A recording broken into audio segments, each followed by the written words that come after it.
सासू जी बिल्कुल नहीं डर हैं भाई, मुझे भी थोड़ा बहुत डर लग रहा है। और बाबा केदार की नगरी श्री केदारनाथ धाम में आप सभी लोगों का स्वागत है। यहाँ पर एक ही साल में बहुत सारे चेंजेस देखने को मिल रहे हैं और जैसे जैसे दिन बढ़ता जा रहा है वैसे वैसे मंदिर प्रांगण में श्रद्धालुओं की संख्या में बढ़ोतरी हो रही है। तो मेरी पूरी फैमिली बहुत ही आनंद ले रही है श्री केदारनाथ धाम में। वैसे 2013 की आपदा में जल प्रवाह इतना कम नहीं था कि ये शिला उस प्रवाह को रोक पाए। कुछ इस तरह से पत्थरों की चिनाई करते हैं और अपनी विश मांगते हैं।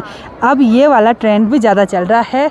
आप सभी को मेरा प्यार भरा नमस्ते। मैं प्रियंका तिवारी आप सभी का स्वागत करती हूँ देवभूमि उत्तराखंड के केदार घाटी के खूबसूरत त्रियुगी नारायण गांव से। आज मैं अपने व्लॉग की शुरुआत सुबह के लगभग 6:30 बजे से कर रही हूँ। थोड़ी देर में सनराइज़ हो जाएगा और सनराइज़ होने से पहले पूरे आसमान में लालिमा छाई हुई है। चारों तरफ पक्षियों की चहचहाहट सुनाई दे रही है और इसी के साथ त्रियुगी नारायण गांव और केदार घाटी के चारों तरफ के खूबसूरत पहाड़ों के नज़ारे बहुत ही सुंदर दिखाई दे रहे हैं।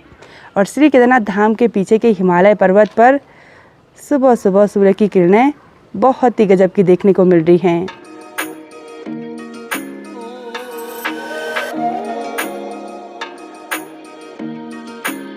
आज सुबह सुबह मैं बिल्कुल तैयार हो गई हूँ और आज मेरी तैयारी हो गई है बहुत ही स्पेशल जगह जाने की और वो स्पेशल जगह है श्री केदारनाथ धाम। और मेरे साथ साथ हस्बैंड जी, सासू जी और अभी बेटा बिल्कुल तैयार हो गए हैं। और हम सब कहाँ जा रहे हैं? केदारनाथ। चलिए, सब एक्साइटेड है ना? बिल्कुल बिल्कुल। सासू जी खुश हैं आप? खुश है बिल्कुल। साथ में। हाँ हाँ बिल्कुल बिल्कुल। और अभी बेटा आप तो बहुत पहले गए थे केदारनाथ। हाँ मुझे याद भी नहीं था, आपने बताया था। हाँ फोटो में देखा ना। हाँ तो अभी चलते हैं। हाँ चलो। एक्साइटेड हो? हाँ कितनी ठंड हुई उधर। नहीं, आपने गर्म कपड़े पहने हुए हैं। पहन तो रखे हैं तभी। सभी ने गर्म कपड़े पहने हुए हैं। तो हम ज़्यादा देरी बिल्कुल भी नहीं करेंगे, तो बढ़ते हैं आज के खूबसूरत सफ़र में आगे।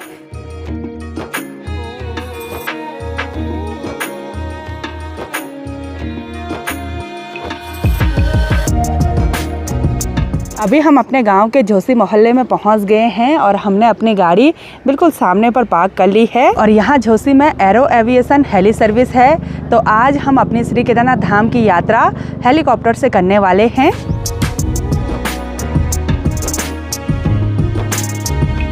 हेलीकॉप्टर में बैठने से पहले यहाँ पर जितनी भी फॉर्मेलिटीज़ होती हैं वो सब हो चुकी हैं और अब इंतज़ार करना है अपनी बारी का। तो यहाँ पर हमको दीदी जी मिले जो कि रुड़की से हैं। बहुत बहुत धन्यवाद वीडियो देखने के लिए। आपको कैसा लगा इधर? बहुत अच्छा लगा, आपको मिलके बहुत खुशी हुई। धन्यवाद। और आज केदारनाथ जा रहे हैं? आज के दाना चलिए बहुत बढ़िया। सामने वेटिंग एरिया में थोड़ा सा इंतज़ार करने के बाद अभी हम हेलीपैड पर पहुंच गए हैं और यहाँ पर हम इंतज़ार करेंगे अपने एयरक्राफ्ट का। तो कैसा लग रहा है अभी तक? बढ़िया लग रहा है, बहुत बढ़िया। ठीक लग रहा है? हाँ। अभी को तो डर लग रहा बोला। हाँ सासू जी को? ना मुझे तो नहीं लगा। सासू जी बिल्कुल नहीं डर हैं भाई, मुझे भी थोड़ा बहुत डर लग रहा है। वैसे तो बहुत बार जा चुके हैं श्री केदारनाथ धाम में हेलीकॉप्टर से, लेकिन फिर भी थोड़ा बहुत तो होता ही है।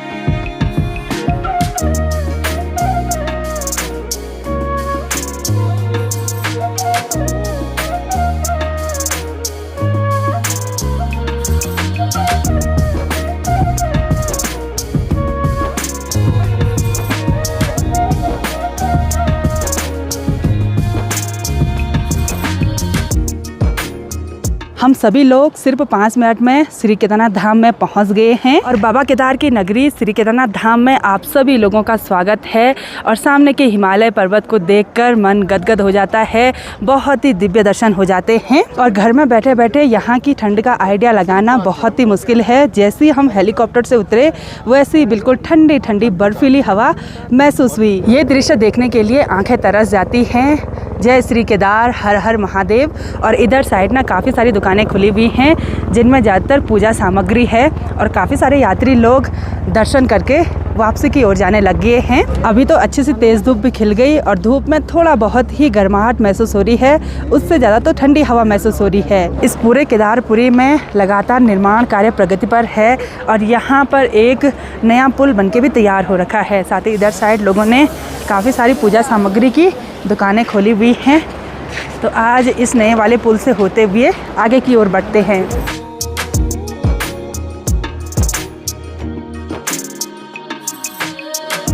और यहाँ पर एक ही साल में बहुत सारे चेंजेस देखने को मिल रहे हैं। इधर साइड ये नई सीढ़ियाँ बनकर तैयार हुई और सामने वाला पुल बिल्कुल सीध पर आ गया है।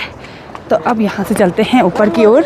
सीढ़ियों को पार करते ही ठीक सामने पर एक ओम की बहुत बड़ी आकृति देखने को मिलती है और इसी के साथ श्री केदारनाथ मंदिर के दर्शन भी हमको हो जाते हैं।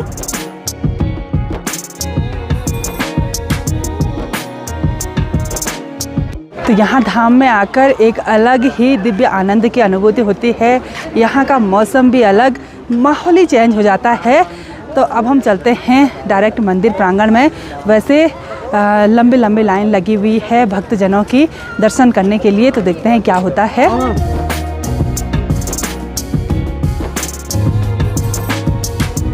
अभी हम पहुंच गए हैं श्री केदारनाथ मंदिर प्रांगण में और यहाँ मंदिर प्रांगण में बहुत ही ज़्यादा संख्या में श्रद्धालुओं की भीड़ भाड़ देखने को मिल रही है। उधर साइड से तो लाइन लगी हुई है और इधर साइड सभी लोग खड़े हो रखे हैं कुछ दर्शन करके और कुछ दर्शन करने की चाह में। और इस दीपावली श्री केदारनाथ धाम के मंदिर को फूल मालाओं से बहुत ही अच्छे तरीके से सजाया हुआ है। तो हम यहाँ पूजा सामग्री की दुकान से पूजा सामग्री रख देते हैं और भगवान भोलेनाथ जी को घृत लेपन किया जाता है। तो यहाँ पर घृत भी रखा हुआ है।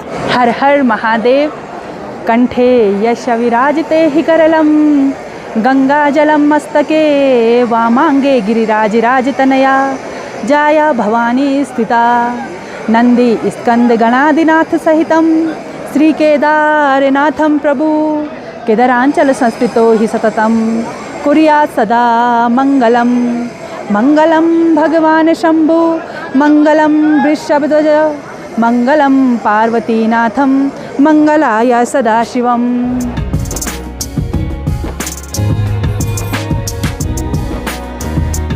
हमने भोलेनाथ जी के दर्शन भी कर लिए हैं। बाबा केदार की कृपा आप सभी लोगों पर भी बनी रहे। इस बार कपाट ओपनिंग के टाइम पर यहाँ पर आना नहीं हुआ, तो कपाट क्लोजिंग से एक दिन पहले हम यहाँ पर पहुँच गए और कल भैया दूज के दिन पर यहाँ पर भोलेनाथ जी के कपाट 6 महीने के लिए बंद किए जाएंगे। कुछ दिन पहले यहाँ पर बर्फ़बारी हुई थी। अभी तो सामने की पहाड़ियों पर थोड़ा बहुत बर्फ़ देखने को मिल रही है। इधर साइड तो बर्फ़ नहीं है, लेकिन कुछ टाइम के बाद पूरी केदारपुरी बर्फ़ की सफ़ेद चादर से ढक जाएगी। और जैसे जैसे दिन बढ़ता जा रहा है वैसे वैसे मंदिर प्रांगण में श्रद्धालुओं की संख्या में बढ़ोतरी हो रही है। यानी कि क्लोजिंग टाइम पर भी बहुत सारे श्रद्धालु बाबा केदार के दर्शन करने वाले हैं। मंदिर के शिखर पर वृषभ ध्वज लगा हुआ है और साथ ही यहाँ नीचे की साइड बाघ की आकृति देखने को मिलती है जो कि शक्ति का प्रतीक है। दर्शन करने के बाद हम सभी लोग इस रूम में बैठने के लिए आए और अभी तो सो गया। अभी तो थक गया। कहाँ थका? पैदल आते आते। अच्छा मुझे लग रहा है हेलीकॉप्टर इसी ने उठाया। अबू बच्चा खड़े उठ जाओ। चलो उठो बाबा उठो। आप सभी लोग भी दर्शन कीजिए नंदी भगवान जी के। और यहाँ पर दर्शन करने के लिए श्रद्धालुओं की बहुत ही लंबी लंबी लाइनें लगी हुई हैं। एक लाइन नहीं बल्कि बहुत सारी लाइनें एक साथ लगी हुई हैं और ये लोग सुबह से इन लाइनों पर खड़े हो रखे हैं। और ये हमारा सौभाग्य है कि हमको भोलेनाथ जी के दर्शन बिल्कुल आसानी से हो गए हैं। तो यहाँ केदारनाथ में अभी एक प्यारी सी फैमिली हमको मिली जो कि गुजरात से हैं और बहन से मिलकर बहुत बढ़िया लगा। Thank you so much. ऐसी वीडियो देखते रहिए। देख के हम यहाँ आए लेकिन बहुत मजा आएगा। पहली बार है लेकिन ऐसा लगा दीदी ने हमें सब घुमा दिया है। अच्छा थैंक यू सो मच। हाँ, सब ये घुमा सुनकर दिया। बहुत अच्छा लगा और बच्चे के लिए भी थैंक यू। हम देखते हैं आज आपका नया वीडियो आपको साथ मुलाकात कभी भी चलिए हो। बहुत अच्छा लगा। प्रणाम। पूरी फैमिली आई हुई है। दीदी लोगों से पहले मुलाकात हो गई थी और दीदी से अभी मुलाकात हुई। Thank you so much. यहाँ के इस ठंडे ठंडे मौसम में एक बार गर्मा गर्म कॉफ़ी का आनंद ले लेते हैं। मंदिर की सीढ़ियों पर विशाल भंडारे का आयोजन भी किया गया है और यहाँ पर बहुत सारे श्रद्धालु राजमा चावल का आनंद ले रहे हैं और यहाँ पर तो लाइन लगना भी शुरू हो गया। हम सभी ने नाश्ता भी कर लिया और अभी बेटा बोल रहा है कि यहाँ पर ठंडा ज़्यादा हो रहा है तो आज हम वापस घर जाएंगे। बोला देखते हैं बेटा क्या होता है। ठीक है, अगर हेली से जाएंगे तो वो कल सुबह जाना पड़ेगा क्योंकि हमने नाइट स्टे का लिया था, और अगर ये बोलेगा कि आज ही जाना है तो फिर पैदल जाएंगे। क्या करना है फिर? पैदल चलते। ये बोल रहे यहाँ रुकना ही नहीं है। बोला बहुत ठंडा हो रहा है। ठंड तो सच में है और इसको देहरादून के हिसाब से ज़्यादा ही ठंडा महसूस हो रहा होगा। तो अब चलते हैं मंदिर के पीछे की साइड। वहाँ पर आपको अन्य जगहों के दर्शन करवा देते हैं। भक्तजनों के साथ साथ यहाँ मंदिर प्रांगण में काफ़ी सारे साधु बाबा भी बैठे हुए हैं जिन्होंने अपनी अपनी धुनी जलाई हुई है। यहाँ मंदिर प्रांगण में मुझे मेरे बहुत सारे प्यारे प्यारे फैमिली मेम्बर्स मिल रहे हैं। आप सभी लोगों का दिल से बहुत बहुत धन्यवाद। और इन लंबी लंबी लाइनों को देखकर ऐसा लग रहा है पता नहीं इन लोगों के दर्शन कब तक होंगे। और वहाँ भीड़ से मुझे कोई लोग हाय बोल रहे हैं तो उनसे मिल लेते हैं। हेलो, कैसे हो? कहाँ से हो? अच्छा अच्छा अच्छा, कब से लगे हुए लाइन पे? देखती रहती हूँ आपको। कब से लगे हुए लाइन पे? 6 बजे से। अच्छा 6 बजे से। चलो हो जाएंगे अब तो दर्शन। अभी हम मंदिर के ठीक पीछे की साइड हैं और चारों तरफ निर्माण कार्य लगातार प्रगति पर है। सामने तो बड़ी बड़ी दीवार बन चुकी हैं और इधर साइड भी लगातार कटर मशीन की आवाज़ सुनाई दे रही है। सामने पर जेसीबी देखने को मिल रहा है और पीछे की साइड ट्रक वगैरह भी हैं। सामने पर टावर भी हैं और साथ ही इधर साइड बहुत सारे नए निर्माण कार्य लगे हुए हैं और बहुत सारे स्ट्रक्चर नए बन चुके हैं। इधर साइड इस प्रांगण में भी काफ़ी सारे लोग बैठे हुए हैं और मंदिर के ठीक पीछे की साइड एक बहुत ही बड़ी शिला है। जब 2013 की आपदा आई थी तो इस बड़ी शिला ने पानी को 2 भागों में बांट दिया था। तो उस समय से इस बड़े से पत्थर को भीम शिला के नाम से जाना जाता है। इधर साइड बहुत सारे साधु बाबा बैठे हुए हैं और बहुत सारी मूर्तियाँ भी यहाँ पर रखी हुई हैं। और लोगों ने देखिए वहाँ पर सिक्के भी चिपका रखे हैं। बहुत सारे भक्तजन यहाँ पर साधु बाबा का आशीर्वाद ले रहे हैं। और यहाँ भीमशिला के पीछे की साइड इस साल बहुत सारे त्रिशूल स्थापित किए हुए हैं और ये त्रिशूल बहुत ही बड़े बड़े हैं। और इस भीमशिला को देखकर थोड़ा बहुत आश्चर्य भी होता है क्योंकि उतनी बड़ी आपदा आई और ये शिला मंदिर के ठीक पीछे रुक गई और जिससे पानी 2 भागों में विभाजित हो गया। ये सब तो केदार बाबा की महिमा है, वो चाहें तो कुछ भी संभव हो जाता है। वैसे 2013 की आपदा में जल प्रवाह इतना कम नहीं था कि ये शिला उस प्रवाह को रोक पाए, बल्कि इतना ज़्यादा था कि ये शिला उसके सामने कुछ भी नहीं थी। लेकिन फिर भी इस शिला की वजह से मंदिर सुरक्षित रहा तो आज ये शिला पूजनीय है। पूरी फैमिली बहुत ही आनंद ले रही है श्री केदारनाथ धाम में। अच्छा लग रहा है ना? अच्छी धूप निकली है। हाँ। दर्शन भी अच्छे हो गए और पूरे हम ना यहाँ पे सब चक्कर मारे इधर कहाँ पे क्या है कहाँ पे क्या है, सब हाँ। चीज़ के दर्शन कर रहे हैं। सासू जी, जब आप पहले आए थे ना तो यहाँ पर तो बहुत अलग रहा होगा ना? हाँ अच्छा, सब अच्छा था लेकिन अब चेंज हो गया। 2013 की आपदा के बाद ज़्यादा परिवर्तन आया है क्योंकि उतना बड़ा ग्लेशियर जो फटा था और उसके बाद भी बहुत ज़्यादा निर्माण कार्य यहाँ पर प्रगति पर है। कुछ अच्छे के लिए भी है और निर्माण कार्य जब ज़्यादा हो जाता है तो वो विनाश का कारण भी खुद ब खुद बन जाता है। अभी हम आगे बढ़ रहे हैं आदि गुरु शंकराचार्य जी की समाधि स्थली तक और इस रास्ते के दोनों साइड लोगों ने बहुत सारे ये मन्नत के घर बनाए हुए हैं। कुछ इस तरह से पत्थरों की चिनाई करते हैं और अपनी विश मांगते हैं। अब ये वाला ट्रेंड भी ज़्यादा चल रहा है, इसलिए सारी जगह जहाँ जहाँ पर ये छोटे छोटे पत्थर है ना तो सभी लोगों ने इनकी चिनाई करी हुई है। और किसी किसी ने तो बहुत ही बड़े बड़े भी बना रखे हैं जैसे यहाँ पर। तो उम्मीद करते हैं इन सभी लोगों की इच्छाएं बाबा भोलेनाथ, बाबा केदार पूरी करें। तो अब चलते हैं इधर साइड।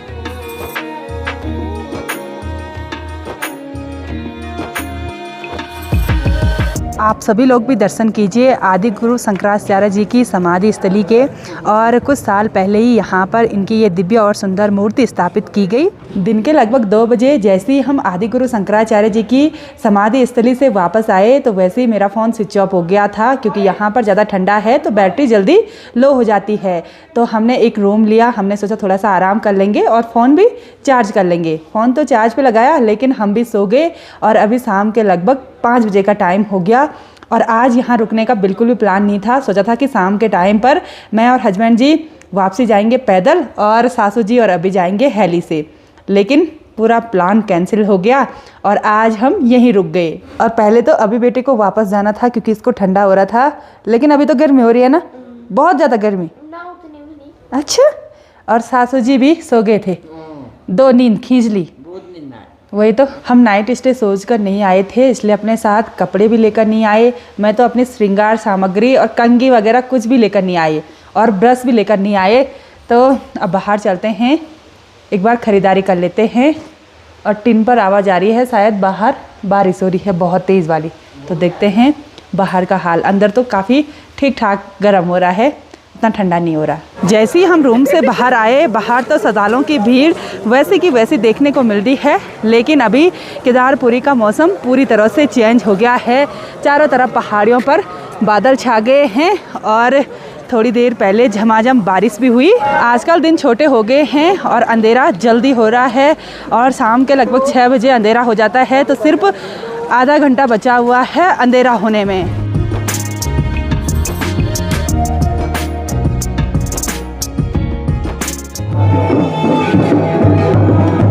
हमने केदार बाबा के इस साल के आखिरी सायंकाल की आरती के दर्शन भी कर लिए हैं। भोलेनाथ जी की कृपा आप सभी लोगों पर हमेशा बनी रहे और अब सायंकाल की आरती हम 6 महीने के बाद ही देख पाएंगे। और जैसे ही आरती का समापन हुआ तो भारती भी हमको मिल गई। चेहरा उतरा हुआ है क्योंकि आज चढ़ाई करके आई है श्री केदारनाथ धाम में और इसने पहले बोला ही नहीं। अगर बोलती ना तो हेली से आ जाती है ना, दूसरे साल सही बात है। तो अभी भारती हमारे साथ ही रूम में आ रही है। वैसे ये बहुत सारे दोस्त आए हैं लेकिन टेंट में हैं तो वहाँ पर थोड़ा सा कंजेस्टेड हो रहा था, तो भारती हमारे साथ सोएगी आज। डिनर करने के बाद हम सब रूम में आ गए हैं और बाहर के हिसाब से कमरे में उतना ज़्यादा ठंडा महसूस नहीं हो रहा है। हमने तो आज दिन के टाइम पर ही नींद पूरी कर रखी है, तो अब मैं आराम से वीडियो एडिटिंग कर लेती हूँ क्योंकि अभी शाम के लगभग 7:30 बजे का ही टाइम हो रहा है। और कल सुबह आपको श्री केदारनाथ धाम के बहुत ही सुंदर सुंदर नज़ारे मैं आपको दिखाऊँगी। तो कल कपाट भी क्लोजिंग होगा, सुबह के लगभग 8 बजे तो कपाट बंद हो जाएंगे। तो आज की इस वीडियो को यहीं पर एंड करते हैं। आई होप आपको वीडियो पसंद आई होगी। वीडियो पसंद आए उसको लाइक कीजिए, कमेंट कीजिए और अपने दोस्तों के साथ शेयर कीजिए। मैं प्रियंका योगी तिवारी मिलती हूँ आपको अपनी अगली नई वीडियो में। तब तक के लिए जय देव भूमि उत्तराखंड।